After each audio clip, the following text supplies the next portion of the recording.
As-Sunnah, As-Sunnah, As-Sunnah Foundation. As-Sunnah, As-Sunnah, As-Sunnah Foundation. আসসালামু আলাইকুম ওয়া রাহমাতুল্লাহি ওয়া বারাকাতুহু। আলহামদুলিল্লাহ ওয়াসসালাতু ওয়াসসালামু আলা রাসূলিল্লাহ ওয়া আলা আলিহি ওয়া আসহাবিহি ওয়া মান ওয়ালাহ মা বাদ। সুপ্রিয় দর্শক শ্রোতা ভাই বোন, দেশ কিংবা প্রবাস যে যেখান থেকে দেখছেন, আপনাদের সকলকে সাদর আমন্ত্রণ জানাচ্ছি আস-সুন্নাহ ফাউন্ডেশনের স্টুডিও থেকে। আপনারা দেখছেন আস-সুন্নাহ ফাউন্ডেশন আয়োজিত সাপ্তাহিক সরাসরি প্রশ্ন উত্তরমূলক অনুষ্ঠান শরঈ সমাধানের 252তম পর্ব। প্রিয় দর্শক, অন্যান্য দিনের মতো আজও ইনশা আল্লাহ তাআলা ঘণ্টা ব্যাপী থাকছে আপনাদের সঙ্গে এই প্রশ্নোত্তর অনুষ্ঠানে এবং আপনাদের করা জীবন জিজ্ঞাসার উত্তর কোরআন এবং হাদিসের আলোকে দেওয়ার আপ্রাণ চেষ্টা অব্যাহত রাখবো ইনশা আল্লাহ তাআলা। আপনার যে কোনো জিজ্ঞাসা বাংলায় সংক্ষেপে পরিষ্কার করে এই পোস্টের মন্তব্যের ঘরে লিখুন। আমরা ইনশাআল্লাহ আপনার প্রশ্নের উত্তর দেওয়ার চেষ্টা অব্যাহত রাখবো। আপনারা আমাদের এই লাইভ অনুষ্ঠানটি দেখতে পাচ্ছেন আমাদের ভেরিফাইড ফেসবুক পেজে, আস-সুন্নাহ ফাউন্ডেশনের ভেরিফাইড ফেসবুক পেজে, আমাদের ভেরিফাইড ইউটিউব চ্যানেল এবং অন্যান্য পেজ ও চ্যানেল সমূহে একযোগে যে কোনো জায়গায় প্রশ্ন করলেই আমরা ইনশাআল্লাহ সেই প্রশ্নগুলোকে কালেক্ট করে আপনাদেরকে উত্তর দেওয়ার চেষ্টা করব।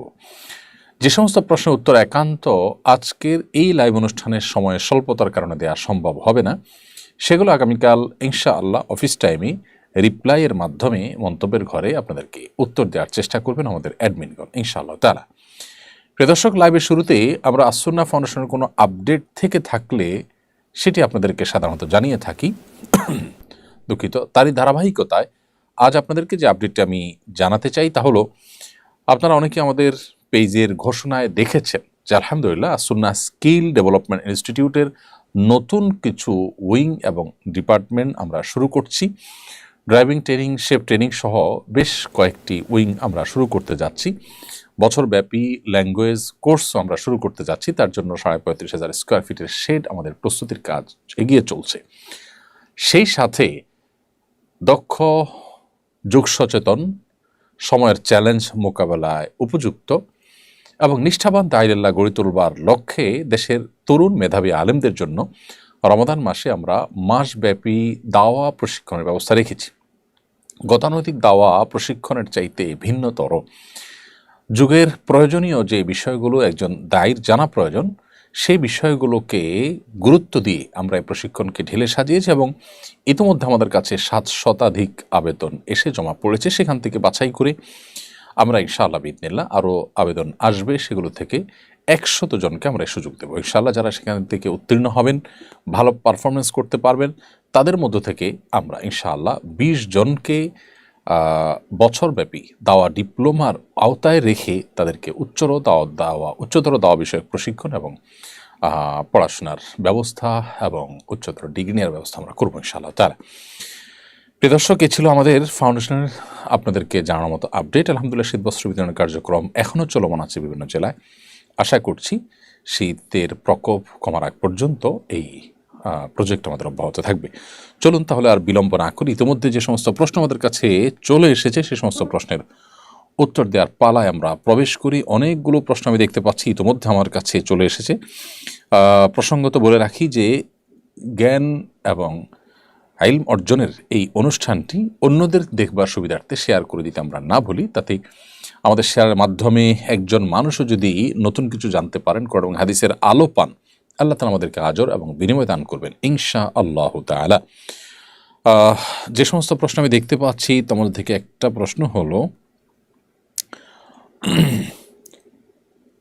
খাদেমুল মুরসালিন আপনি প্রশ্ন করেছেন, সমাজে ইসলামী বীমা নামে বিভিন্ন বীমা কোম্পানি আছে, সেগুলোতে কি বীমা করা যাবে? বীমার প্রচলিত যে ফরম্যাট আছে আমাদের সমাজে, এটা আসলে জায়েজ হবার কোনো কারণ নেই এবং বিশ্বের প্রায় সব দেশ ওলামায়ে কেরাম এটাকে না জায়েজ বলেছেন নানা কারণে। এখানে পারস্পরিক সহযোগিতামূলক ইসলামী শরিয়ার আলোকে বীমার বিভিন্ন ফরম্যাট ওলামায়ে কেরাম প্রস্তাব করেছেন। সেই সমস্ত ফরম্যাটে যদি কোনো বীমা প্রতিষ্ঠান দাঁড়ায় তাহলে সেটি জায়েজ হতে পারে।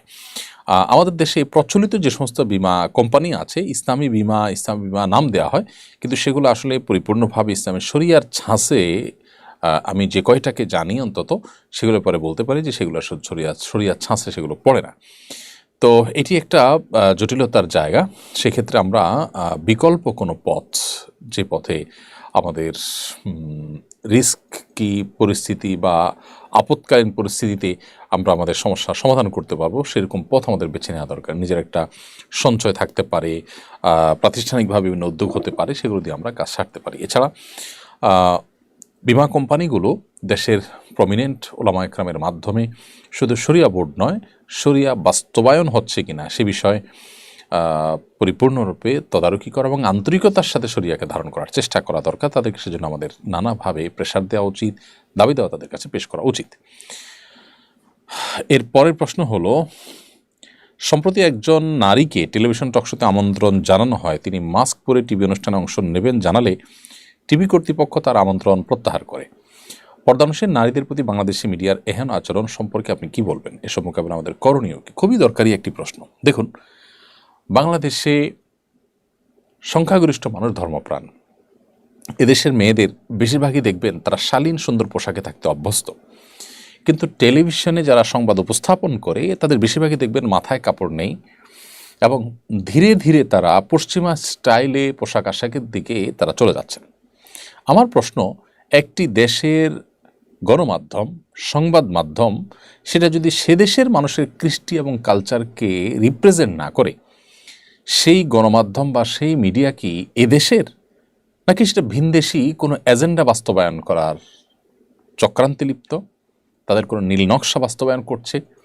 এটি আমাদেরকে, অর্থাৎ জনগণকে বুঝতে হবে, সাধারণ মানুষকে সজাগ করতে হবে যে আসলে মিডিয়া নাম দিয়ে যারা কাজ করছে তাদের সবাই কি আসলে এদেশের মানুষকে ধারণ করে? যদি করে, তাহলে সেক্ষেত্রে তারা তো এদেশের মানুষের কৃষ্টি কালচার, তাদের আচার আচরণে প্রকাশ পাওয়ার কথা। এদেশের মেয়েদের উল্লেখযোগ্য অংশ তারা বোরকা পরেন, তারা পর্দা মেনটেন করেন, তারা ফেস ঢেকে চলেন। আপনি আপনার টিভি অনুষ্ঠানে যদি তাদেরকে অ্যাকোমোডেট করতে না পারেন, তাদেরকে যদি এখানে অনবোর্ড করতে না পারেন, তাহলে সেক্ষেত্রে আপনি সমাজের গুরুত্বপূর্ণ একটা অংশকে ইগনোর করছেন। আপনি একটা সংস্কৃতি চাপিয়ে দেওয়ার চেষ্টা করছেন। এটা সুস্পষ্টভাবে সাংস্কৃতিক ফ্যাসিবাদ। এটি নানা সময়ে আমাদের সমাজে আমাদের উপরে ঝেঁকে বসেছে এবং দীর্ঘদিন পর্যন্ত এই সংখ্যা লঘুরা, সামান্য কিছু হাতে গোনা ইসলাম বিদ্বেষীরা এবং বিদেশিদের দোসররা, তারা আমাদের দেশের মানুষের উপরে একের পর এক তাদের এই সমস্ত চিন্তাধারাকে চাপিয়ে দিচ্ছে। এদেশের অনেক পজিটিভ জিনিস দেখবেন তারা প্রচার করে না, অনেক নেগেটিভ জিনিস তারা প্রচার করে। এবং এদেশের সংখ্যাগরিষ্ঠ মানুষের অনেক চিন্তা চেতনা, দর্শন, সংস্কৃতি, সেগুলা এই সমস্ত মিডিয়ায় দেখবেন স্থান পায় না। কিন্তু একেবারে সংখ্যায় উল্লেখযোগ্য নয় সেসব বিষয়গুলোকে তারা ফুলিয়ে ফাঁপিয়ে প্রচার করে। অর্থাৎ ধূলিকণাকে তারা পর্বত করে দেখায় আর পর্বতকে তারা ধূলিকণা হিসেবে উড়িয়ে দেওয়ার চেষ্টা করে। এই যে মিডিয়াগুলোর দ্বিচারিতা, তাদের যে অসততা এবং তাদের যে এই ধরনের মনোবৃত্তি, সেগুলোর ব্যাপারে আমরা যদি সজাগ না হই, এগুলোকে যদি আমরা বর্জন না করি এবং শক্ত হাতে যদি এগুলো দমনের জন্য আমরা সংশ্লিষ্ট মহলকে আমরা চাপ না দিই, তাহলে সেক্ষেত্রে এরা আরও বেশি আমাদেরকে ঝেঁকে বসবে, আমাদের বুকে বসে আমাদের দেশে থেকে তারা আমাদের বিরোধিতা করবে। খুবই দুর্ভাগ্যজনক একটি বাস্তবতা এটি আমাদের। এখানে যে ঘটনা ঘটেছে আমি সেটিকে কেন্দ্র করে অন্য সবগুলোকে সামনে রেখে কথাগুলো বললাম, শুধু এই চ্যানেল বা এই ঘটনার জন্যই বলিনি। অতএব আমি আশা করব যে মিডিয়ার কর্ণধার যারা আছেন তারা এদেশের মানুষের হয়ে কাজ করবেন, ভিনদেশীদের দোসর হয়ে তারা কাজ করবেন না। এদেশে মানুষের কৃষ্টি সংস্কৃতিকে যদি শ্রদ্ধা করতে না পারেন, তাহলে এদেশে আপনার সংবাদ মাধ্যম পরিচালনা করবার নৈতিক অধিকার কোথায় থাকে আপনার কাছে? আমরা জানি এদেশের মেয়েদের উল্লেখযোগ্য অংশ তারা বোরকা পরে, হিজাব পরে, নেকাব করে। কয়জন সংবাদ পাঠক পাবেন, পাঠিকা পাবেন আপনি এরকম? কোনো হিজাব বা বোরকা পরা মেয়ে তিনি কি আসলে ওই জায়গায় কাজ করতে চান না? কেউ যদি করতে চান, তার সমস্ত যোগ্যতা থাকা সত্ত্বেও তার পোশাকের কারণে তাকে কি সে সুযোগ দেওয়া হবে? উত্তর হলো অবশ্যই না।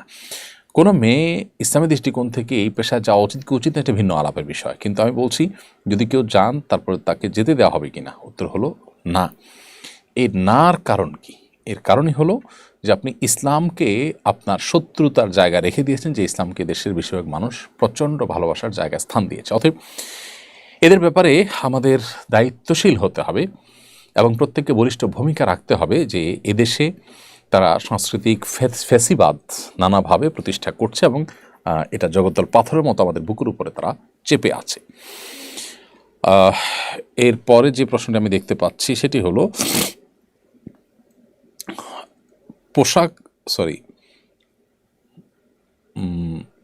কাউসার হাবিবা আপনি লিখেছেন, মিলাদের দাওয়াতে না গেলে যদি খাবার বাসায় নিয়ে আসে তাহলে কি খাবার খাওয়া যাবে? মিলাদ উপলক্ষে যে খাবারের আয়োজন হয়, আপনি জাননি, আপনার বাসায় পাঠিয়ে দেওয়া হয়েছে, এই খাবার খেলে কোনো হারাম হবে ব্যাপারটা সেরকম না, কারণ এখানে না পাক বা হারাম কোনো কিছু থাকে না। আপনি মূলত কোনো বেদাতের আয়োজনে সামিল হবেন না, কিন্তু সেটাকে ঘিরে বিশেষ করে যে সমস্ত মিষ্টান্ন ইত্যাদি বিতরণ করা হয় এগুলো খেলে যে হারাম হবে ব্যাপারটা সেরকম না। এরপরের প্রশ্ন হলো এমডি মেজবাউল হক আপনি লিখেছেন, আমি না জেনে কোর্স পাইরেসি করেছি, এখন টাকা দিতে পারছি, আমি কিভাবে ক্ষমা পাবো? আলহামদুলিল্লাহ, যদি আপনি টাকা দিতে পেরেছেন অথবা টাকা দেওয়ার সুযোগ আছে, দিবেন, তাহলে সেক্ষেত্রে তো আপনার বড় দায় আলহামদুলিল্লাহ পরিশোধ হলো। সেই সাথে আল্লাহ সুবহানাহু ওয়া তাআলার কাছে আপনি সাধারণভাবে ক্ষমা চাইবেন যে কোনো মানুষের অধিকার যখন আমরা নষ্ট করি তখন শুধু মানুষের অধিকারই নষ্ট হয় না, সেখানে আল্লাহর অধিকারও নষ্ট হয়, কারণ আল্লাহ তাআলা নিষেধ করেছেন মানুষের অধিকার নষ্ট করতে। অতএব সেই নিষেধাজ্ঞা অমান্য করে আল্লাহর অবাধ্য হলাম, আল্লাহর অধিকার, আল্লাহর হক আমি নষ্ট করলাম, সেটাও এখানে আছে। সেই জায়গা থেকে আল্লাহ তাআলার কাছে আপনাকে ক্ষমা চাইতে হবে এবং যে পাইরেসি আপনি করেছেন, যে পরিমাণ টাকা সুবিধা নিয়েছেন সে টাকা তাদের কাছে ফেরত দেবেন, ইনশাআল্লাহ দায়মুক্ত হবেন আশা করা যায়।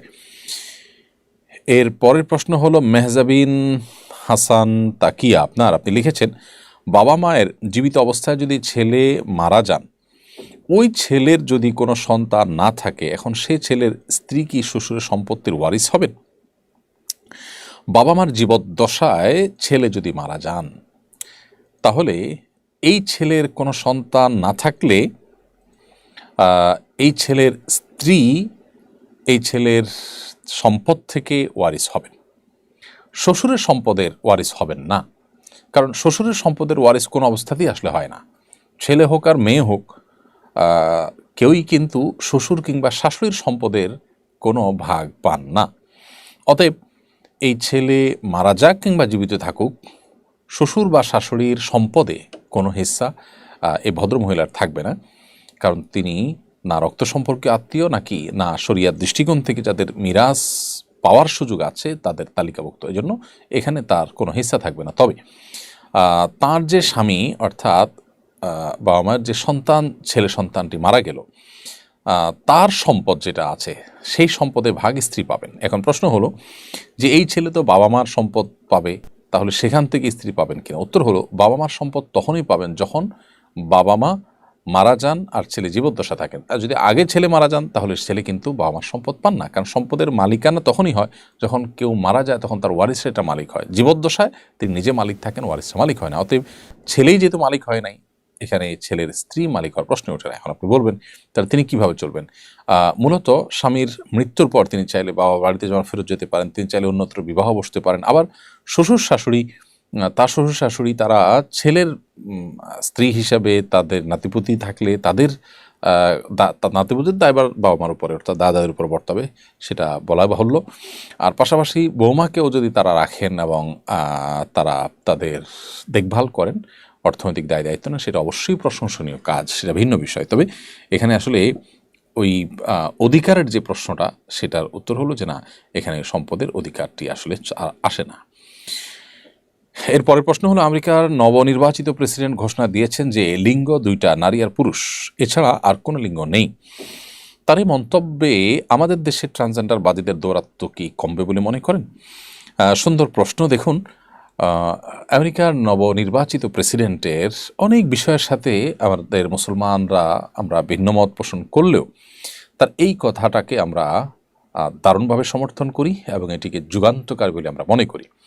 আল্লাহ সুবহানাহু ওয়া তাআলা মানুষকে সৃষ্টি করেছেন আসলে নারী আর পুরুষ করে। আল্লাহ তাআলা সূরা নিসার শুরুতে বলেছেন ইন্না খালাকনাকুম, আল্লাহ সুবহানাহু ওয়া তাআলা বলেছেন যে ইন্না খালাকনাকুম মিন যাকারিন ওয়া উনসা, তোমাদেরকে নারী এবং পুরুষ থেকে সৃষ্টি করা হয়েছে।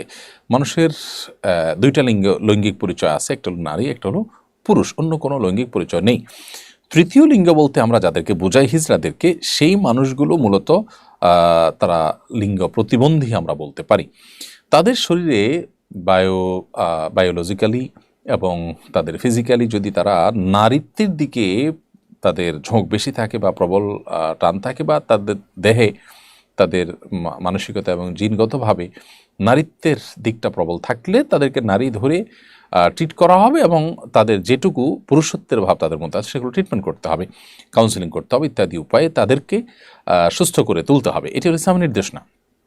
এর বাইরে কিছু এক্সট্রাঅর্ডিনারি কেস আছে, সেগুলো একান্তই প্রতিবন্ধকতা হিসাবে দেখতে হবে, অসুস্থ হিসাবে দেখতে হবে।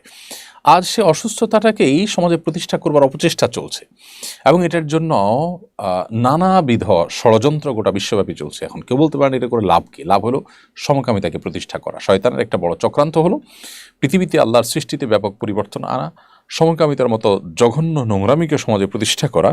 এটার অন্যতম উপায় হলো এই ছেলেকে মনে মনে তার মনে হলো মেয়ে, মেয়েকে মনে হলো তার মনে হলো ছেলে, এর ভিত্তিতে তার আপনার লৈঙ্গিক পরিচয় পুরো শেষ করে দেওয়া। এর মাধ্যমে সমকামিতার পথ উন্মুক্ত হয়। একজন ছেলে যখন নিজেকে মেয়ে মনে করেন তখন তিনি আরেকজন ছেলের সাথে বিবাহ বসেন, অথচ তিনি আগে থেকেই ছেলে। তাহলে ছেলে সমান ছেলে, তাতে কী দাঁড়ালো? সমকামিতাই হলো। তো এইভাবে আসলে ট্রান্সজেন্ডার বাদ নানাভাবে প্রতিষ্ঠা হয়।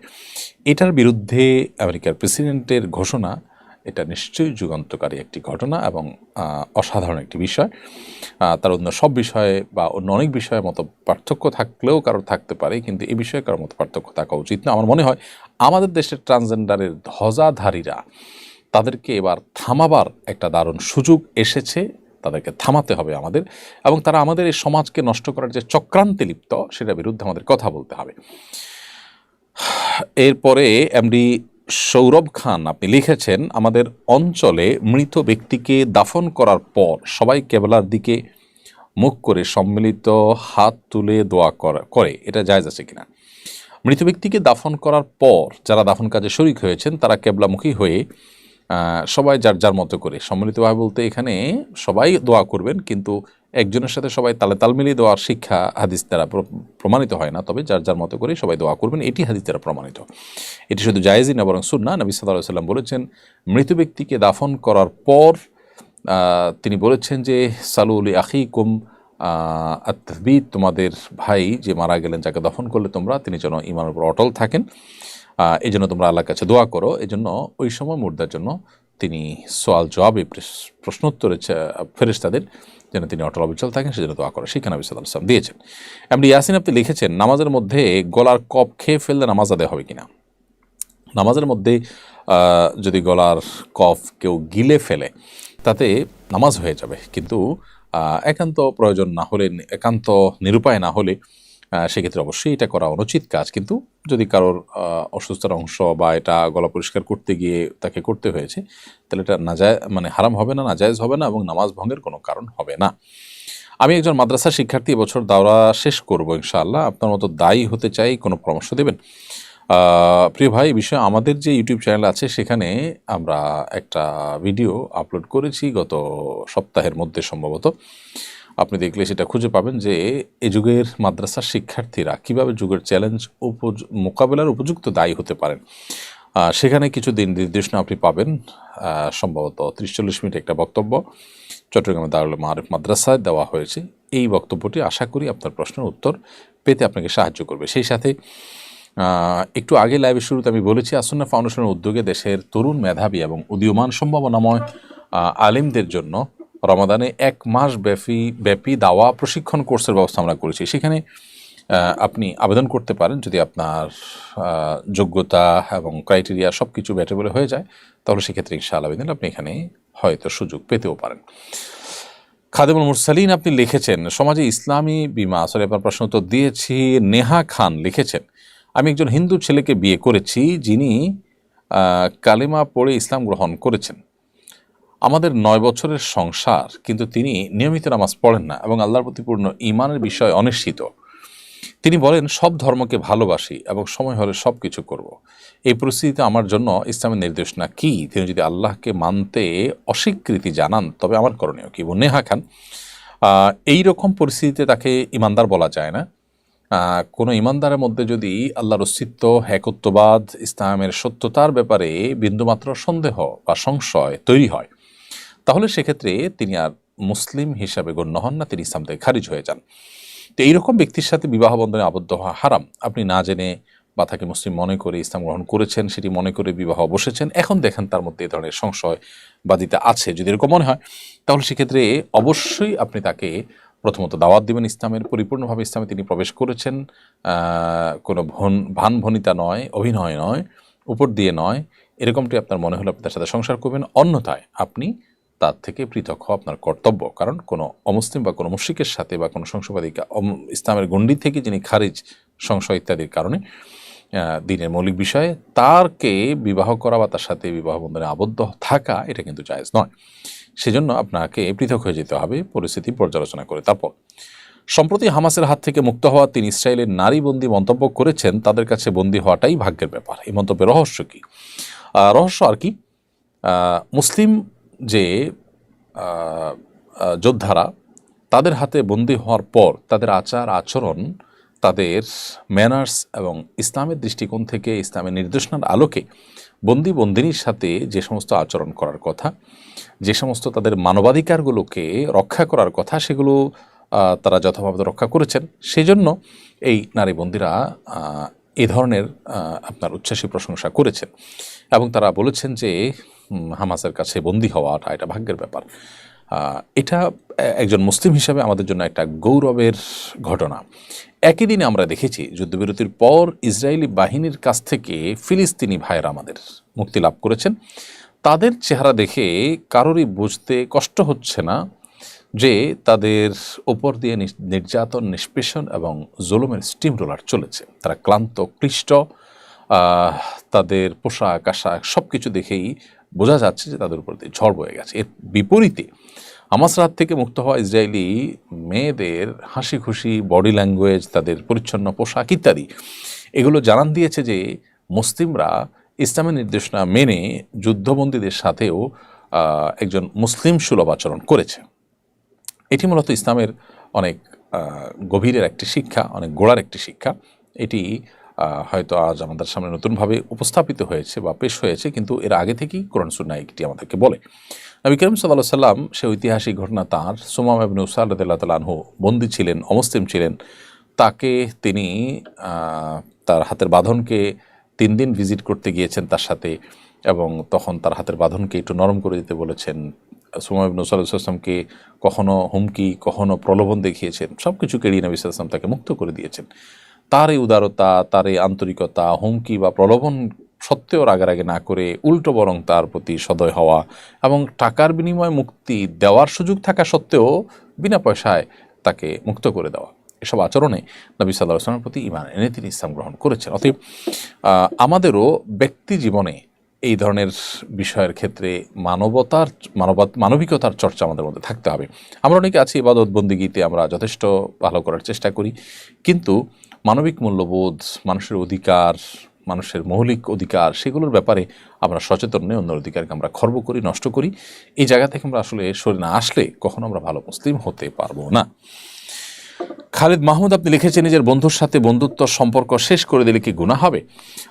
বন্ধু রক্ত সম্পর্কীয় কেউ না হলে, যেমন চাচাতো ভাই, রক্ত সম্পর্কে এরকম কেউ না হলে, তাহলে সেক্ষেত্রে সে বন্ধুর সাথে বন্ধুত্ব যদি কেউ ছিন্ন করে সেটি নাজায়েজ নয়। তবে অ্যাজ এ মুসলিম তার সাথে সম্পর্ক কাট আপ করে, তার সাথে কথাবার্তা বন্ধ করে 3 দিনে বেশি ইন্টেনশনালি তাকে বর্জন করে থাকলে সেটা জায়েজ না। নবী সাল্লাল্লাহু আলাইহি ওয়াসাল্লাম বলেছেন, লা ইয়াহিল্লু লিল মুসলিমিন আন ইয়াহজুরা আখাহু ফাওকা 3 আইয়াম আও লায়াল। কোনো ব্যক্তি তার মুসলিম ভাইকে 3 দিনের বেশি পরিত্যাগ করে, বর্জন করে থাকার অধিকার বা সুযোগ তার কিন্তু নেই। এই জন্য আমাদের যেটি কর্তব্য সেটি হলো নিজের বন্ধুর সাথে বন্ধুত্বার সম্পর্ক যথাসম্ভব বজায় রাখার চেষ্টা করতে হবে, যদি সে বন্ধুত্ব কোনো হারামের দিকে না নেয়। আর অন্যথায় কোনো কারণে যদি মনে হয় যে না, তার সংস্রব আমার জন্য ভালো নয়, আমি তাকে অ্যাভয়েড করতে চাচ্ছি, যেতে পারি এবং দূর হতে পারি, কোনো অসুবিধা নেই। তবে ইন্টেনশনালি শুধু কথাবার্তা যোগাযোগ পর্যন্ত বন্ধ করে দেওয়া এটা জায়েজ নাই। এমনি অ্যাভয়েড করলেন, আপনি অন্য পথে চললেন, আর যদি আপনার এর জন্য মধ্যে কল্যাণ নিহিত থাকে এই কাজের মধ্যে, তাহলে সেটা আপনি করতে পারেন। আর যদি আল্লাহর খাতিরে তাকে ত্যাগ করতে হয় তাহলে সেটা তো বরং প্রশংসনীয়। এরপরে কাইনাত জাহান আপনি লিখেছেন, আল্লাহর রহমতে আমি গর্ভবতী, ইনশাআল্লাহ 2-1 দিনের মধ্যে আমি উমরা পালন করতে মক্কা যাব। আমি উমরা করলে কি আমার অনাগত সন্তানের উমরা হয়ে যাবে, নাকি ওর জন্য আলাদা উমরা পালন করতে হবে? বোন কাইনাত জাহান, আপনার প্রশ্ন উত্তর হলো, গর্ভবতী সন্তানের তার তরফ থেকে আপনি আলাদা উমরা করবেন অথবা আপনার উমরা তার জন্য যথেষ্ট হবে, এর কোনোটিই কিন্তু হবে না।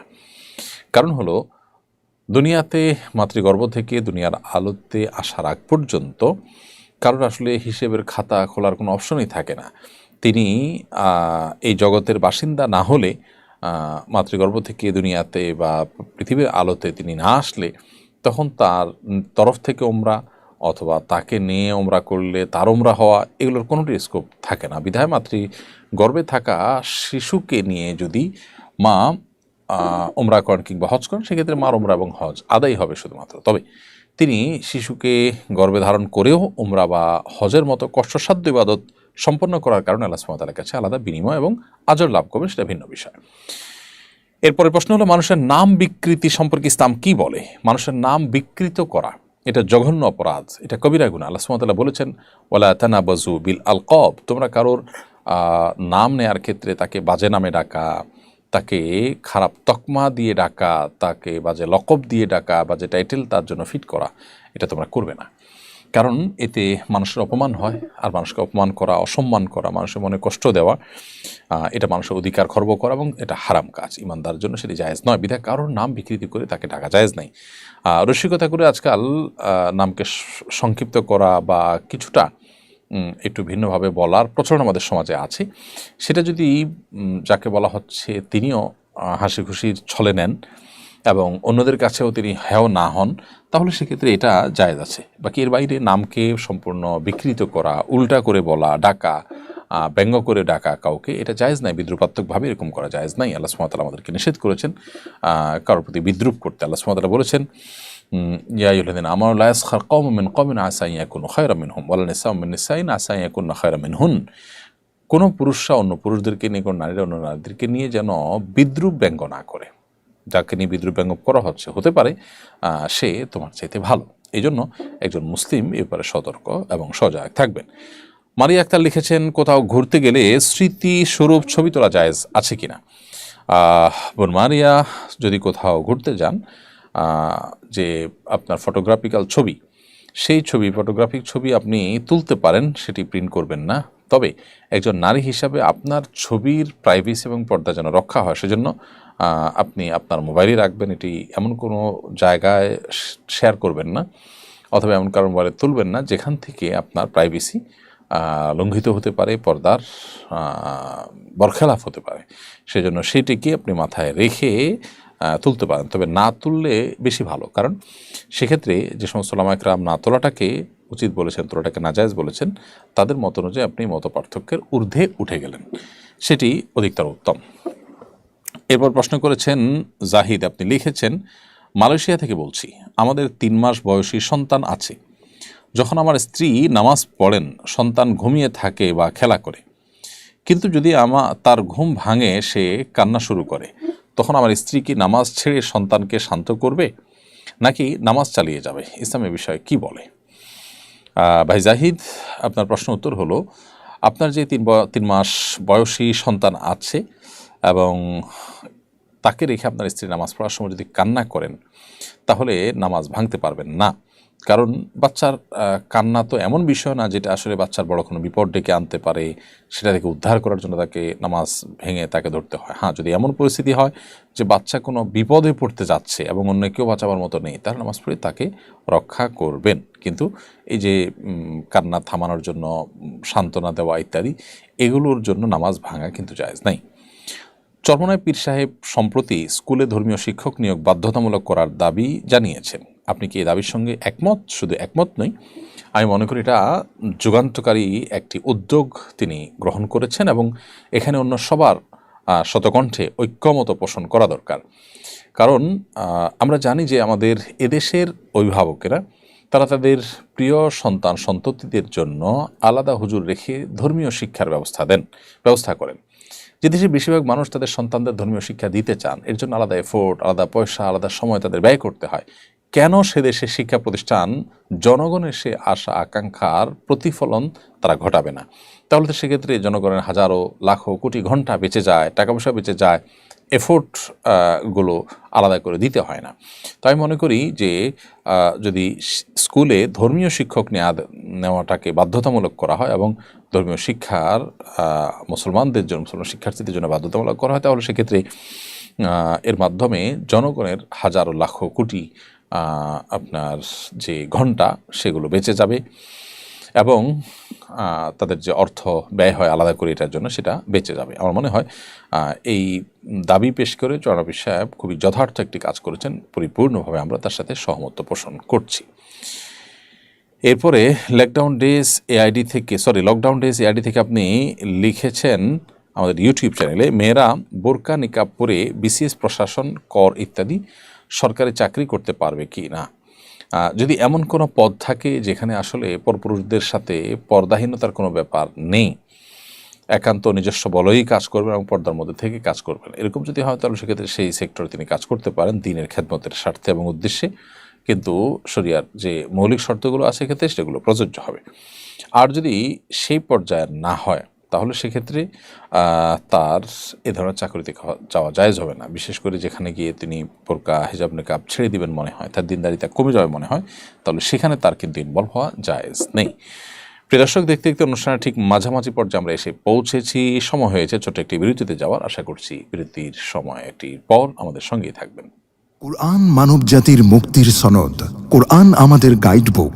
অথচ সমাজের খুব কম মানুষই কোরআন বোঝেন বা বোঝার চেষ্টা করেন। বছর জুড়ে কোরআন চর্চার লক্ষ্যে শুরু হলো আস-সুন্নাহ ফাউন্ডেশনের যাবৎকালের সর্ববৃহৎ প্রতিযোগিতা কোরআন বর্ষ। 2024 রমজান থেকে 2025 রমজান পর্যন্ত 6 ধাপে অনুষ্ঠিত হতে যাচ্ছে আল কুরআনুল কারীম পাঠ ও প্রতিযোগিতা। বিজয়ীদের জন্য থাকছে 3টি উমরাহ, 1টি কম্পিউটার, 5টি ব্যক্তিগত লাইব্রেরি, 6টি কিন্ডেল রিডার সহ 15 লক্ষ টাকার মূল্যবান সব পুরস্কার। আল্লাহ সুবহানাহু ওয়া তাআলা আমাদেরকে ভালো কাজে একে অন্যের সঙ্গে প্রতিযোগিতায় অবতীর্ণ হওয়ার নির্দেশ করেছেন। সুতরাং আসুন কোরআন চর্চার এই মহা আয়োজনে, কোরআনের এই বিশাল প্রতিযোগিতায় সামিল হয়ে নিজেদেরকে কোরআনের জ্ঞানে সমৃদ্ধ করি, জীবনকে করি কোরআনময়। পার্থিব সমস্ত মহামূল্যবান পুরস্কার জেতার পাশাপাশি আল্লাহ সুবহানাহু ওয়া তাআলার কাছ থেকে অফুরন্ত বিনিময় লাভের এই সুযোগটি যেন আমাদের কারোর হাতছাড়া না হয়। তাহলে আর দেরি নয়, শুরু করুন এখনই কোরআন বর্ষ, বছরব্যাপী কোরআন চর্চার এক অনন্য আয়োজন। আস-সুন্নাহ ফাউন্ডেশন, উম্মার স্বার্থে, সুন্নাহর সাথে। বিরতির পর আবার আপনাদেরকে স্বাগতম জানাচ্ছি আস-সুন্নাহ ফাউন্ডেশন আয়োজিত সাপ্তাহিক সরাসরি প্রশ্ন উত্তরমূলক অনুষ্ঠান শরীর সমাধানের 252তম পর্বে। বিরতির আগে আমরা অনেকগুলো প্রশ্নের জবাব দেওয়ার চেষ্টা করেছি। এই পর্যায়ে আমি যে প্রশ্ন দেখতে পাচ্ছি সেটি হলো, সন্তানের গুনাহের দায়ভার কি বাবা মায়ের উপর আসবে? উত্তর হলো না।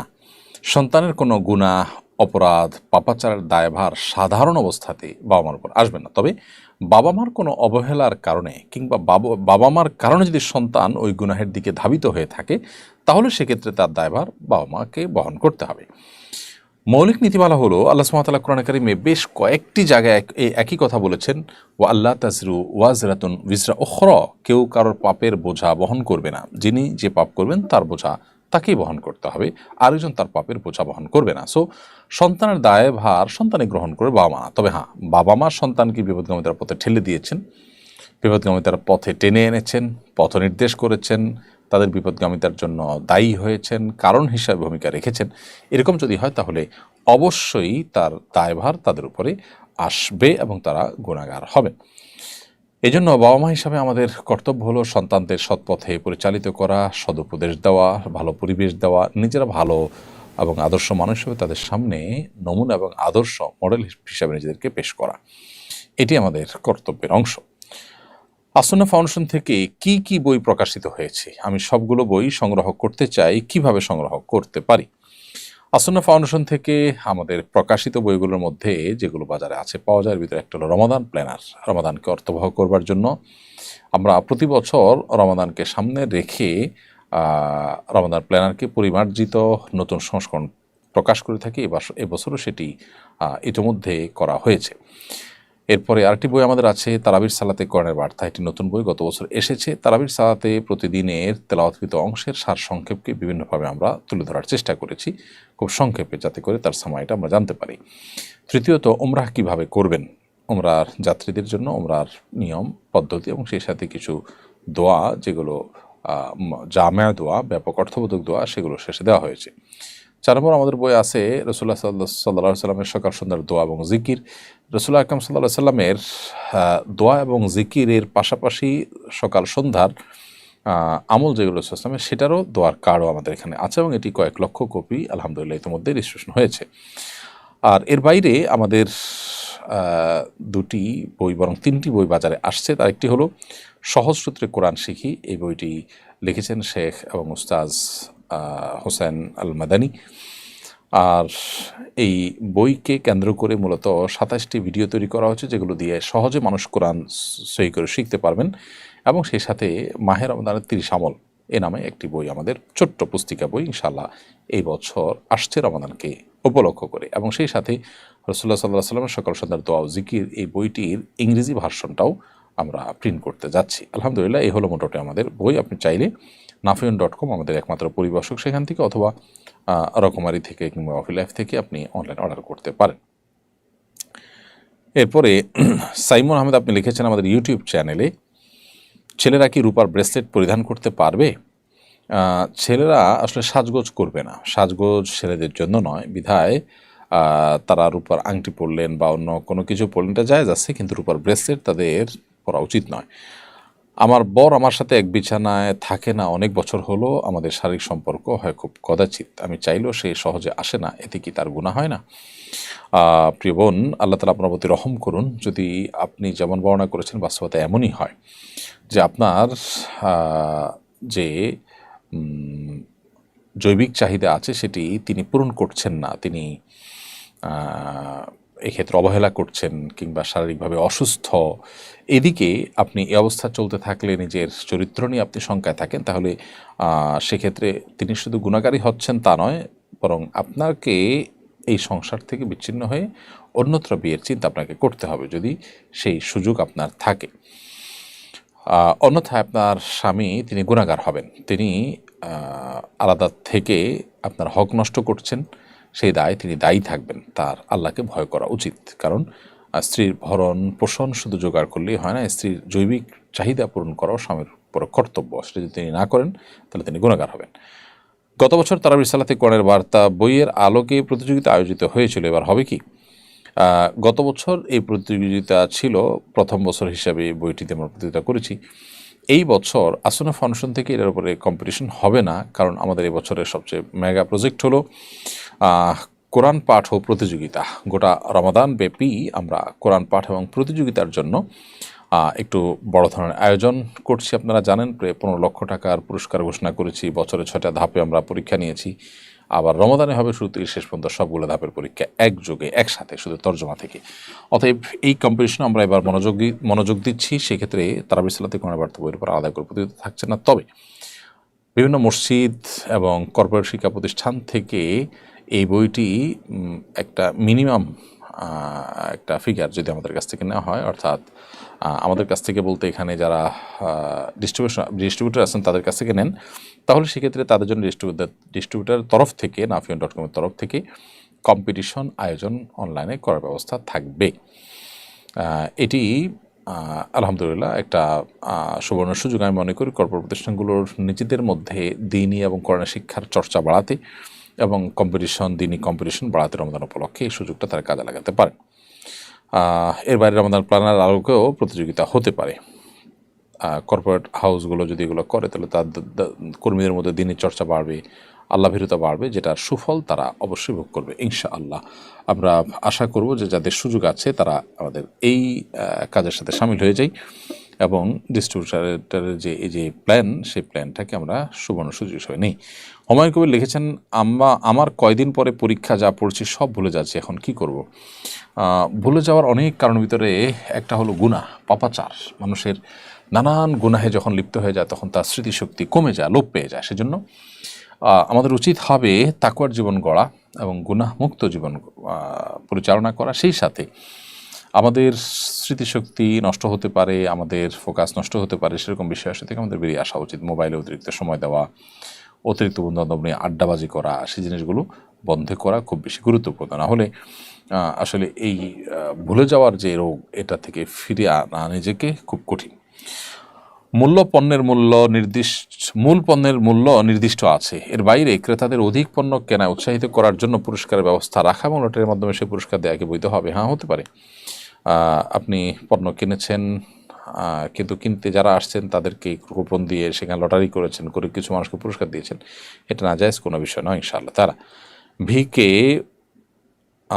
রবিউল, আপনি আমাদের ইউটিউব চ্যানেলে লিখেছেন, যে ব্যক্তির প্রতি মাসে 15 থেকে 20 দিন স্বপ্নদোষ হয়, এক্ষেত্রে তার ফরজ গোসল করা লাগে প্রচণ্ড শীতে, এখন তার করণীয় কি? তিনি কি এমন করতে পারেন?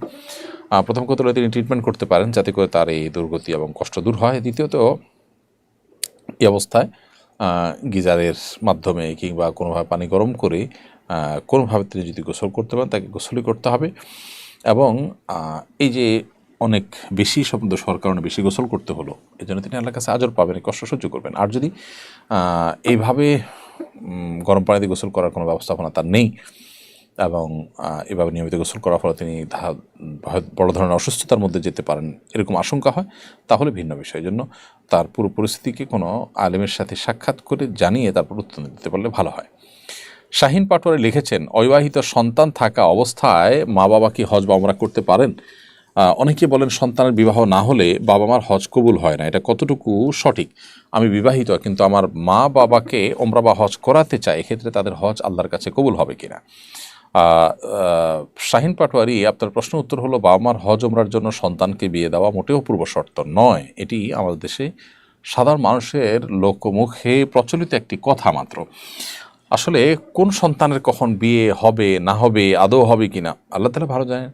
তো কোনো সন্তানের বিয়ের উপরে বাবা বা মায়ের হজ কখনো ডিপেন্ডেন্ট থাকতে পারে না, নির্ভরশীল থাকতে পারে না। এমনকি সন্তান যদি একাধিক থাকে এবং তারা যদি ছোটো থাকে, তাহলে সেক্ষেত্রে একই কথা প্রযোজ্য হবে যে সন্তান যদি আজীবন তারা যদি অবিবাহিত থাকেন, তাহলে কি বাবা মাকে হজে যাবেন না? হতে পারে যে ছোট হোক বড় হোক সন্তান বিয়ে করছেন না বা বিয়ে হচ্ছে না কোনো কারণে, তো সন্তানের বিয়ের জন্য কি বাবা মার হজ জুড়ে থাকবে? উত্তর হলো না। হজের সাথে আসলে সম্পর্ক হলো আর্থিক সঙ্গতির। কারো আর্থিক সঙ্গতি আছে, তিনি হজ করবেন, আর্থিক সঙ্গতি নেই, তারপরে হজ ফরজ হবে না। এটা হলো মূল বিষয়। সাদ, আপনি এর দিকে লিখেছেন, রাগ কন্ট্রোল করার ও ধৈর্য বৃদ্ধি করার কিছু উপায় বললে কৃতজ্ঞ হব। রাগকে নিয়ন্ত্রণ করবার জন্য অবস্থার পরিবর্তন করা, যে অবস্থা রাগ আসছে সে অবস্থা চেঞ্জ করে ফেলা, কোথাও রাগ আসছে সেখান থেকে চলে যাওয়া, দাঁড়ানো থেকে বসে যাওয়া, বসে থেকে শুয়ে যাওয়া, এই জিনিসগুলো মানুষের রাগ কন্ট্রোল করতে সহায়ক ভূমিকা রাখে। দ্বিতীয়ত, অজু করলে, পবিত্রতা অর্জন করলেও আল্লাহ তাআলা তার রাগকে কমিয়ে দেন।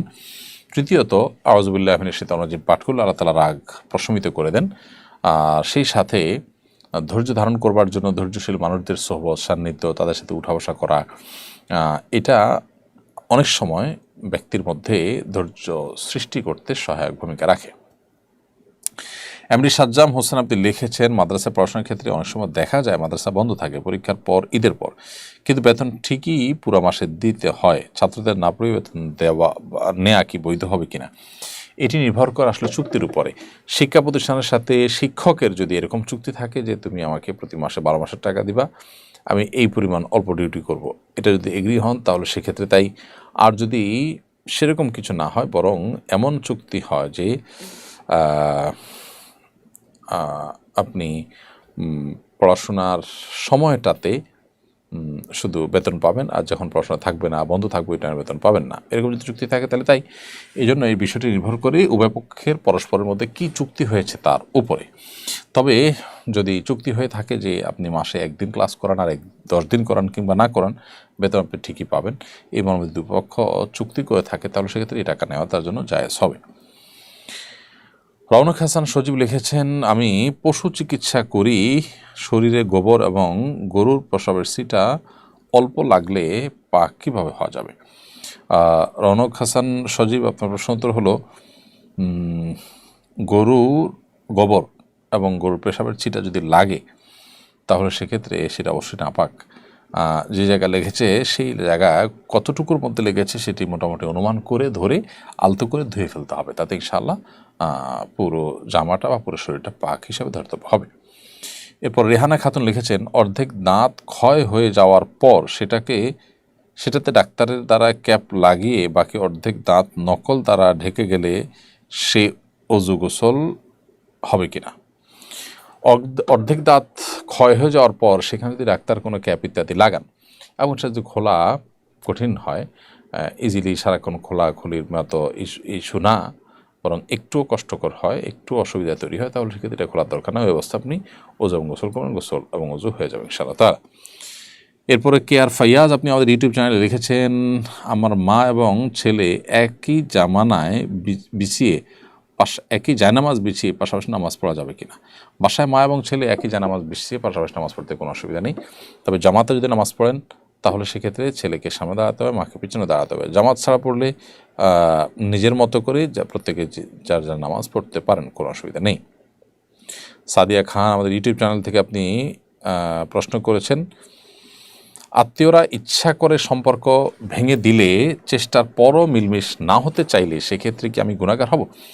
আত্মীয়রা যদি ইচ্ছাকৃত সম্পর্ক ভেঙে দেন, আপনি চেষ্টা করেছেন তারপরও পারেননি, ইনশাআল্লাহ আপনার গুনাহগার আপনি হবেন না। নবী সাল্লাল্লাহু আলাইহি ওয়াসাল্লামের কাছে হুবহু এই প্রশ্নটি করা হয়েছে। তাকে বলা হয়েছিল যে, হে আল্লাহর রাসূল, আমার আত্মীয়, তার সাথে আমি সদাচরণ করার চেষ্টা করি, সংযুক্ত থাকার চেষ্টা করি, কিন্তু তিনি আমার সাথে এর বিপরীত আচরণ করেন। নবী সাল্লাল্লাহু আলাইহি ওয়াসাল্লাম বলেছেন, তুমি যদি বলেছ তা যদি সত্য হয়ে থাকে তাহলে সে তার কপাল পড়ছে, তবে সে যদি না হয় তাহলে তুমি তার সাথে সদাচরণ করে মিশতে যাবা, কারণ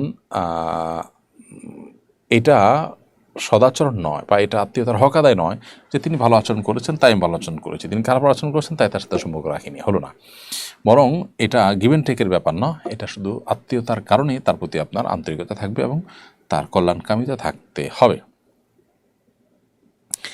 জান্নাত নামে এক আইডি থেকে আপনি লিখেছেন, আমি একজন ছেলেকে মেসেজে কবুল বলি, কিন্তু সেখানে ছিল না কোনো দেনমোহর বা সাক্ষী, ওই ছেলে তৎক্ষণাৎ কবুল বলেনি, এতে কি আমার তার সাথে বিয়ে হয়েছে?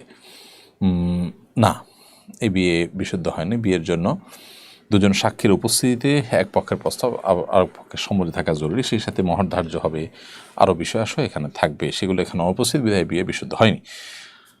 জান্নাত চৌধুরী, আপনি লিখেছেন, বিয়ের পর চাচা শ্বশুরকে কি মুখ দেখানো জায়েজ হবে? এতে এত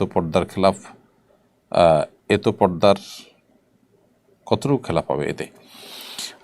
দেখুন, বিয়ের পর যদি কোনো মেয়ে তার চাচা শ্বশুরের সাথে দেখা দেয় তাহলে এটা না জায়েজ কথা। চাচা শ্বশুরের সাথে দেখা দেওয়া কিন্তু জায়েজ নয়। আপনার শ্বশুর দেখা দিবে, এর বাইরে চাচা শ্বশুর, মামাতো শ্বশুর বা অন্য কোনো মামা শ্বশুর, চাচা শ্বশুর, খালু শ্বশুর, তাদের কাউকে মুখ দেখানো জায়েজ হবে না। যদি এই কাজটি কেউ করেন তাহলে সেক্ষেত্রে তার চাচা শ্বশুরের সামনে মুখ দেখানোর প্রচলন কালচার থাকলে সেটা সমাজের পরিবারকে বুঝিয়ে হলেও বিরত থাকার চেষ্টা করতে হবে। যদি দেখান তাহলে আপনি গুনাহগার হবেন।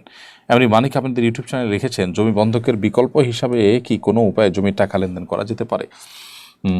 ইজারার পদ্ধতিতে আপনি লেনদেন করতে পারেন। ধরুন, যে জমিটাকে আপনি বন্ধক হিসাবে নিয়ে টাকা দিবেন, সেটাকে বন্ধক না বলে আপনি বলুন যে আমি আপনার জায়গাটা ভাড়া নিচ্ছি। সেই ভাড়ায় নেওয়া জায়গাটা যে কোনো মূল্য আপনারা নির্ধারণ করতে পারেন, 10, 20, 100, 200, 500, 1000 যেটাই হোক। ওই মূল্য নির্ধারণ করার পর সেই জায়গা, এটা ভাড়ার মূল্য, সেই জায়গা আপনি বুঝে নেবেন এবং ওই লোককে টাকা দিবেন। এই টাকাটা দিবেন যে এটা হলো ভাড়া নিয়েছেন, যে বছরে 1 টাকা বা 100 টাকা সেটার ভাড়ার অগ্রিম। এখান থেকে ভাড়া টাকাটা কাটা হবে প্রতি মাসে যেটা ভাড়া ধার্য করা হবে, এবং যখন চুক্তি শেষ হবে বাকি টাকাটা ফেরত দিবেন। তাহলে এখানে সামান্য নামকাস্তে রাখা গেল, আবার এদিকে সম্পর্কটা শরিয়া গ্রাহ্য সম্পর্ক থাকলো, এবং সেই সাথে যে আপনার লেনদেনটা হলো সেই লেনদেনটা ইজারার লেনদেন হলো। অর্থাৎ আমি আপনাকে 100 টাকা দিলাম, আপনি জমি দিলেন, আমি 1 টাকা করে বা 10 টাকা করে মাসে বা বছরে ভাড়া দিলাম। যে কয় বছর আমরা চুক্তি রাখতে চাই উভয় পক্ষ সেই কয় বছর থাকলো, যখন ভাঙতে চাই যে কয় টাকা হিসাবে পাওনা আছে সেই টাকা রেখে বাকি টাকা আপনি ফেরত দিয়ে দিবেন, আপনার জবাবটা নিয়ে নেবেন, বাস। তাহলে আমি জমি ভোগ করাও জায়েজ এবং আপনার সেই টাকা নিয়ে কাজে লাগানো জায়েজ হবে। রোজিনা আক্তার আপনি লিখেছেন, আমার বিয়ে হয়েছে 9 বছর হলো পারিবারিকভাবে, কিন্তু আমাদের কাবিন হয়েছে মুখে মুখে, কাগজে কলমে হয়নি। এটা শরীয়তের কোনো গুনাহ হবে কিনা? মুখোমুখি কি কাবিন হয়েছে? মুখোমুখি উভয় দুজনে একজন প্রস্তাব দিয়েছেন, আরেকজনের সম্মতিতে কবুল বলেছেন, দুজন সাক্ষী শুনে, সেরকম যদি আদৌ হয়ে থাকে তাহলে বিয়ে হয়ে গেছে। আমাতুল্লাহ আপনি লিখেছেন, অনেক বয়স হওয়ার পরও বিয়ের প্রতি অনাগ্রহ, করণীয় কি? এটা কি ব্ল্যাক ম্যাজিকের কোনো প্রভাব হতে পারে? অনেক বছর পরও যদি কারো বিয়ের প্রতি কোনো আগ্রহ না থাকে, সেটা ব্ল্যাক ম্যাজিকের প্রভাব হওয়ার সম্ভাবনা অনেক বেশি প্রবল। সেক্ষেত্রে কোনো ভালো রাকির মাধ্যমে রুকিয়া করায় দেখতে পারেন। এমনি ইমরান হোসেন আপনি লিখেছেন, আপনি বরিশাল বিভাগে বরগুনা জেলা আসছেন, এটা কি সত্যি? হ্যাঁ, আমাদের বরগুনা জেলাতে একটা প্রোগ্রাম সেট হচ্ছে, ইনশাআল্লাহ বিদিনিল্লাহ, আল্লাহ যদি তৌফিক দান করেন সেখানে প্রোগ্রাম হবে এবং আপনার সাথে দেখা হবে। আর সেখানে যে প্রোগ্রাম আমাদের, সেখানে যে হালাকা আমাদের, সেটিতে অন্য আলেম হিসাবে অন্য আলেমরাও থাকবেন, শেখ আব্দুল সাইফুল্লাহও থাকবেন। আর আমাদের যে কোনো দিনই প্রোগ্রাম আমরা যখন করি, সেটা কোথায় কখন কোন প্রোগ্রাম করি, সেটার জন্য আমাদের ওয়েবসাইটে নিয়মিত পোস্টার আপলোড করা হয়। অনেক জায়গায় আমাদের নামে ভুয়া প্রচারণা করা হয়, সেখানে আমরা যাই না, আমরা জানিও না। তো এটার থেকে বাঁচার জন্য, এই প্রতারণার হাত থেকে রক্ষা পাওয়ার জন্য আমাদের ওয়েবসাইটে গিয়ে দেখতে পারেন, যারা আমাদের অনুষ্ঠানগুলোকে ফলো করেন, ahmadullah.info এই ওয়েবসাইটে আমাদের যে আসন্ন দিনই প্রোগ্রাম বা মাহফিল রয়েছে সেগুলোর তালিকা থাকে, পোস্টার থাকে। ইসরাত তরিন আপনি লিখেছেন, নামাজে দাঁড়িয়ে পায়ের আঙ্গুল দেখা গেলে কি নামাজ নষ্ট হয়ে যাবে? নামাজে দাঁড়িয়ে যদি পায়ের আঙ্গুল দেখা যায় তাহলে সেক্ষেত্রে মেয়েদের নামাজ নষ্ট হয়ে যাবে যদি পুরো আঙ্গুল দেখা যায়, বেশি সময় থাকে। আর যদি মুহূর্তের জন্য কাপড় সরে গেছে, আবার পায়ের আঙ্গুল দেখা গেলে অসুবিধা নেই বিশুদ্ধ মত অনুযায়ী। তবে পাও যদি দেখা যায় গোড়ালি সহ, তাহলে সেক্ষেত্রে নামাজ ভঙ্গ হয়ে যাবে। সামান্য একটু সময়ের জন্য সরেছে, তাতে অসুবিধা নেই। আর অনেক আলেমদের মতে অবশ্য পায়ের পাতা এবং আঙ্গুলি এগুলো ঢাকতে হবে, এত বড় পোশাক পরবেন, এবং সেজন্য অনেকে মোজা পরিধান করতে বলেন। তারপরেও ইখতিলাফ থাকার কারণে সতর্কতামূলক উপায় হলো এমন লম্বা পোশাক পরা যে পায়ের আঙ্গুলগুলো ঢেকে যায়, মোজা পড়তে না পারলেও। কামরুল হাসান আপনি লিখেছেন, আসন্ন ফাউন্ডেশন থেকে মাসআলা সংক্রান্ত স্টেটমেন্ট কীভাবে পাবো? সাধারণত আসন্ন ফাউন্ডেশন মাসআলা সংক্রান্ত স্টেটমেন্ট দেয় না। তারপরে একান্ত প্রয়োজন হলে আপনি ফাউন্ডেশনে অফিস টাইমে যোগাযোগ করতে পারেন। অফিস টাইমে অফিসে গিয়ে যোগাযোগ করলে সেখানে দায়িত্বরত ব্যক্তিবর্গ ইনশাআল্লাহ আপনাকে হেল্প করবেন ইনশাআল্লাহ। এমডি আহসান আপনি লিখেছেন, আমার বিয়ের বয়স চলে যাচ্ছে, প্রথম দিকে ভালো প্রস্তাব আসলেও এখন ভালো প্রস্তাব পাওয়া যায় না। আমার পরিবার আমার পছন্দকে অগ্রাহ্য করে তাদের পছন্দ গুরুত্ব দিতে গিয়ে অনেক দেরি হয়ে গেছে, আমার অবস্থা করণীয় কি? ভাই হাসান, আলহামদুলিল্লাহ, এরপরও আল্লাহ সুবহানাহু ওয়া তাআলা আপনি খুঁজলে বহু ব্যবস্থা করে দিবেন। অনেক সময় দেখা যায় যে আমরা আমাদের ডিমান্ডটাকে অনেক হাই রাখি, যার কারণে আমরা আসলে এই বিবাহের মতো একটা গুরুত্বপূর্ণ কাজ সম্পাদন করতে পারি না। এই জন্য এক্ষেত্রে যথেষ্ট ছাড় দেওয়ার মানসিকতা আমাদের থাকতে হবে। এবং এটা ঠিক যে বিবাহের একটা বয়স থাকে, একটা বিশেষ মৌসুম থাকে, জোয়ার থাকে, সেটি পার হয়ে গেলে তখন বিবাহটা নানা কারণে জটিল হয়, কারণ সেখানে বয়সের সাথে ম্যাচ করে জীবনসঙ্গী খুঁজে বের করা কঠিন হয়। এই জন্য একান্ত আপনার আকস্মিক এরকম দেরি না হলে ভিন্ন কথা, দেরি হলে ভিন্ন কথা, তা না হলে এরকম অতিরিক্ত বাছাবাছি করতে গিয়ে দেরি করার অনুচিত কাজ। তো অভিভাবকদের এই কাজটা করা উচিত না। এরপরে নাম প্রকাশে অনিচ্ছুক এক বোনের প্রশ্ন, একজনকে ভালোবাসি, হারাম সম্পর্ক নেই, তাকে হালালভাবে চাই, উত্তম না হলে যেন আল্লাহ উত্তম রূপে তৈরি করে উত্তমভাবে আমাদের দুজনকে হালাল জীবনসঙ্গী হিসাবে কবুল করেন। এভাবে চাইলে গুনাহ হবে কিনা? এভাবে আপনি চাইতে পারেন, কিন্তু এই চাওয়াটা, এই দোয়াটাই তাকে নিয়ে কল্পনার জগতে আপনাকে নিয়ে হারামে লিপ্ত করাবে, মনের জেনায় লিপ্ত করাবে। এরকম একটা আশঙ্কা এখানে অনেক প্রবল এবং জোরালো। সেই জন্য ভালো হয় যে পরস্পর থেকে দূরত্ব বজায় রেখে চলা, পারিবারিক বা বিবাহের উদ্যোগ নেওয়া, না হলে দুজন দুই পথে চলে যাওয়া। এই জাতীয় ভাবালুতা এগুলো মানুষকে একটা পর্যায়ে মানসিকভাবে এবং কল্পনার জগতে হারামের দিকে নিয়ে যায়, সেজন্য সতর্ক থাকা দরকার। হামিদা খাতুন লিখেছেন, এরহাম অবস্থায় গোসল বা উজুর পর গামছা দিয়ে কি শরীর মোছা যাবে? এরহাম অবস্থায় উজু বা গোসলের পরে গামছা দিয়ে শরীর মোছা যাবে, এমনকি গামছা পরিধান করা যাবে, কারণ গামছা আসলে সেলাই করা কোনো পোশাক নয়। এমনি নাফিউল ইসলাম আপনি লিখেছেন, আমাদের গ্রামে একসময় কুকুরের ভীষণ জ্বালাতন বেড়ে যায়, যেসব কুকুর গৃহপালিত পশু প্রাণীদের আক্রমণ করে, এক্ষেত্রে কি এসব কুকুরকে হত্যা করা যাবে? হ্যাঁ, যেগুলো মানুষের গৃহপালিত প্রাণীকে আক্রমণ করে, মানুষের জীবন অতিষ্ঠ হয় তাদের দ্বারা, তাহলে তাদের উপদ্রব থেকে বাঁচার জন্য যদি তাদের নিধন করেন তাহলে সেটা জায়েজ আছে। তবে নির্মমভাবে নিধন করা বা আপনার কোনো প্রাণীকেও হত্যা করা জায়েজ নেই। নবী সাল্লাল্লাহু আলাইহি ওয়াসাল্লাম বলেছেন, ইন্নাল্লাহা কাতাবাল ইহসান আলা কুল্লি শাই ফাইদা যাবাহতুম ফাহসিনুজ যিবহা ওয়া ইযা কাতালতুম ফাহসিনুল কিতলা। আল্লাহ তাআলা প্রত্যেক বস্তুর সাথেই আমাদেরকে অনুগ্রহ করাটাকে আবশ্যক করেছেন। অতএব তোমরা যখন কোনো পশু জবাই করবে তখন তোমরা তার প্রতি ইহসান করবে। যখন কাউকে বিচারিকভাবে কিংবা রণাঙ্গনে যুদ্ধের ক্ষেত্রে মানে কাউকে হত্যা করার প্রয়োজন হবে, তাহলে সেক্ষেত্রেও তুমি দয়া এবং মায়া দেখাবে, অর্থাৎ কষ্ট দিবে না একান্ত প্রয়োজন ছাড়া। এরপরে মোহাম্মদ শিহাব SD, এটা দেখে আপনি লিখেছেন, আমার ভাগ্নের স্কুলের জন্য মাছ বিড়াল আঁকতে হয়, এতে কি গুনাহ হবে? মাছ এবং বিড়াল এটা যেহেতু প্রাণী, যদি পূর্ণাঙ্গ অবয়ব আঁকা হয় তাহলে সেটা হারাম হবে, না জায়েজ হবে। আর যদি পূর্ণাঙ্গ অবয়ব না হয়, শুধু ডামি বোঝা যায়, তাহলে সেটা জায়েজ হতে পারে। তামিম ইসলাম লিখেছেন, কোরআনে একটি সংক্ষিপ্ত তাফসীর গ্রন্থ আপনি সাজেস্ট করলে উপকৃত হব। তাওজিহুল কোরআন আছে, আমাদের ডক্টর আবু বকর জাকারিয়া সাহেবের কোরআন তাফসীর আছে সংক্ষিপ্ত ভাষণের ভিতরে দুইটাই মোটামুটি ভালো। নীলপরি আপনি লিখেছেন ইয়ারি থেকে, আমার স্বামী মডার্ন মেয়ে পছন্দ করে, কিন্তু আমি চাই শালীন পর্দা করে চলতে, এখন আমি কি করতে পারি? বোন নীলপরি ইয়ারি থেকে যিনি প্রশ্ন করেছেন, আপনার স্বামী আপনাকে মডার্ন করতে চায়, আপনি তার জন্য মডার্ন হতে অসুবিধা নেই বাসার চৌহদ্দির মধ্যে, কিন্তু বাইরে তিনি পর্দাহীনতার সাথে আপনাকে চালাতে চাইলে সেটা আপনি চলবেন না, এবং তাকে আপনার অপারগতার কারণ বিনয়ের সাথে বোঝাবেন এবং তাকেও দিনদারিতার প্রতি আহ্বান করবেন। একজন আত্মসম্মানবোধ সম্পন্ন স্বামী তার স্ত্রীকে আসলে মানুষের সাথে শেয়ার করতে চাইবেন না, পশ্চিমারা যেটা আজকাল করে। একজন মুসলিম তার স্ত্রীকে অন্য কারোর সাথে তার রূপকে তুলে ধরা, মেলে ধরা, সাজিয়ে গুছিয়ে উপস্থাপন করা মানে স্ত্রীকে শেয়ার করাই কিন্তু। বিধায় এই জায়গাটাতে আসলে আমাদের একটু বোঝা দরকার যে এটা কোনো রুচিশীলতার বিষয় নয়, এটা তাকে বোঝাবেন। আপনি নাহিদুল ইসলাম লিখেছেন, মুসলমানদের জন্য খ্রিস্টানদের কবরস্থান ইত্যাদি পরিষ্কার করে অর্জিত অর্থ কি হালাল হবে? হ্যাঁ, এটা হালাল হবে, এটা হারামের কিছু নেই। মুসলমানরা খ্রিস্টানদের কবরস্থান ইত্যাদি পরিষ্কার করে টাকা নিতে পারেন। মোহাম্মদ মহসিন আপনি লিখেছেন, আমি নিয়মিত ইবাদত এবং নামাজ পড়ার চেষ্টা করি, কিন্তু কিছুদিন পর তা ধরে রাখতে পারি না, মাঝে মধ্যে নামাজ পড়লেও মনোযোগ থাকে না। আমি চাই আল্লাহর ভয় অন্তরে জাগ্রত হোক এবং দৃঢ়তা আসুক। কী করলে আমি এবার মনোযোগ ও স্থির থাকতে পারবো?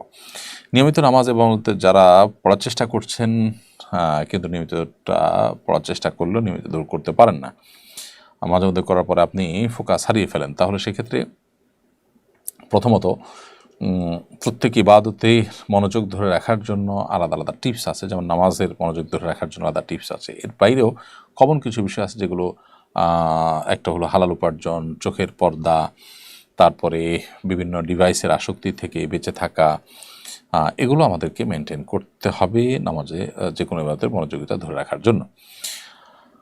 সেই সাথে এবাদতের ধারাবাহিকতা ধরে রাখার জন্য এবাদতের উপযোগী পরিবেশ এবং এবাদতে সহায়ক হয় যেসব বন্ধুবান্ধবের সান্নিধ্য, তাদের সাথে বন্ধুতা এবং উঠা বসাও খুব গুরুত্বপূর্ণ। এরপরে আশফাকুজ্জামান আপনি লিখেছেন, আমার ভাই দীর্ঘ 5 বছর প্রেমের সম্পর্কে আবদ্ধ থাকার পর সম্প্রতি দুই পক্ষের পরিবারের সম্মতিতে বিয়ে হচ্ছে, এ বিষয়টি কতটা শরীয়সম্মত এবং ইসলাম কি বলে? আপনার আপনার ভাই 5 বছর যাবৎ হারাম সম্পর্ক থাকার পর বিয়ে হয়েছে, আলহামদুলিল্লাহ, এখন হালাল হয়েছে, জাস্ট এইটুকু। কিন্তু 5 বছর যে হারাম সম্পর্ক ছিল সেটার জন্য তাদের তওবা করতে হবে, ইস্তেগফার করতে হবে। এখন শরিয়ার নিয়ম অনুযায়ী যদি বিয়ে হয়ে থাকে, বিয়ে বিশুদ্ধ হয়ে গেছে। সালমা জুই আরিদিকে আপনি লিখেছেন, দেড়মোহরের টাকার কি জাকাত দিতে হবে? দেড়মোহরের টাকা যদি আপনার কাছে উসুল হয়ে থাকে আপনি জাকাত দিতে হবে, যদি স্বামীর কাছে থাকে তাহলে এটা জাকাত দিতে হবে না, অন্য লোনের মতো এটা না। ভিডিও রিজম আরিদিকে আপনি লিখেছেন, ছেলে রিলেশন করে জানার পরও যদি বাবা মা ছেলেকে বিয়ে না দেন, তাহলে ছেলে স্বাবলম্বী, তারপরও ছেলের হক আদায় না করে হজ করতে গেলে তাদের কি হজ কবুল হবে? ছেলে যদি হারাম সম্পর্কে জড়িয়ে গেছে, এটাও আমার জানেন, তারপরও বিয়ে দেন না বা সেখান থেকে সরাবার কোনো উদ্যোগ না নেন, তাহলে তারা গুনাহগার হবেন। আর ছেলে স্বাবলম্বী, তারপরও ছেলের হক আদায় না করে হজ করতে গেলে, স্বাবলম্বী ছেলে মানে নিজের পায়ে নিজে দাঁড়াতে পারেন, নিজের উপার্জন আছে, এরকম ছেলে থাকলে বাবা মা তো তার টাকায় হজ করতেই পারেন। এক্ষেত্রে কোনো বাবা মার হজে কোনো অসুবিধা নেই বা কোনো প্রকার বাধা তৈরি হবে না। আমাদের অভিভাবকরা আজকাল দেখা যায় যে অনেক সময় সন্তানদের বিয়ে শাদীর পরে উদাসীন, দায়িত্বহীনতার পরিচয় দেন। সেটা তাদের উচিত না, আল্লাহকে তাদের ভয় করা উচিত।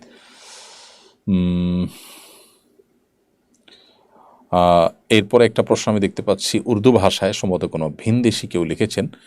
যিনি লিখেছেন তার নাম হলো জাকারিয়া আহমেদ চৌধুরী ऑफिशियल। তিনি লিখেছেন, हो सकता है कि आप बांग्लादेशी आलिम हों। मेरा आपसे एक सवाल है कि बांग्लादेश में आलमी इज्तिमा का काम आपके लिए कैसा रहा। যার অর্থ হলো যে তিনি বলছেন যে আপনি সম্ভবত বাংলাদেশি কোনো আলেম। আপনার কাছে জিজ্ঞাসা হলো বাংলাদেশে বিশ্ব ইজতেমার কাজ আপনার জন্য কেমন ছিল বা এর অভিজ্ঞতা আপনার কেমন ছিল।